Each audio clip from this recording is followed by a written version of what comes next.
Ribate li ikad sapun? Danas ću vam pokazati trik koji radim već godinama i svaki put sam oduševljen. Trebat će vam najobičniji sapun u krutom obliku i nekoliko sitnica koje gotovo svatko ima u svom domu. Naribajte ga dovoljno da napunite dlan. Prije nego nastavim, volio bih da u komentarima napišete odakle ste. Uvijek mi je lijepo vidjeti koliko vas dolazi iz različitih krajeva svijeta i stvarno cijenim svaku poruku koju ostavite. Stavite naribani sapun u manju posudu. Možda ćete se upitati zašto uopće koristiti kruti sapun kad postoji tekući. Razlog je jednostavan, ali vrlo zanimljiv. I uskoro ćete vidjeti o čemu se radi. Ulijte oko 100 ml vruće vode i miješajte dok se strugotine ne počnu pretvarati u mekanu smjesu. Time ste dobili posebnu gustu pastu koju tekući sapun nikad ne bih mogao zamijeniti. Nakon što se sve lijepo poveže, dodajte malo paste za zube.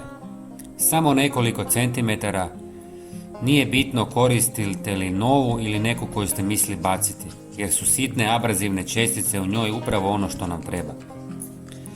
Zatim stavite oko 2 žlice sode bikarbone. Ona je poznata po svojoj sposobnosti uklanjanja tvrdokornih naslaga i neutraliziranja kamenca, pa savršeno nadopunjuje ovu smjes.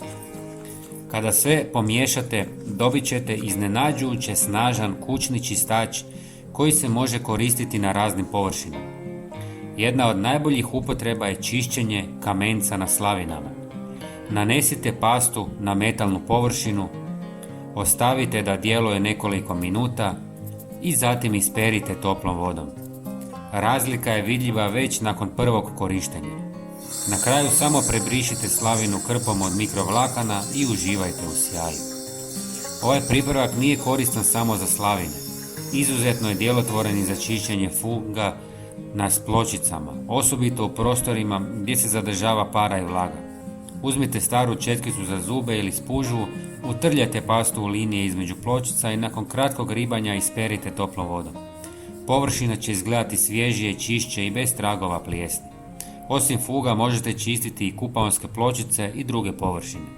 Ako vam se ovaj trik svidio, podijelite ga sa obitelji i prijateljima.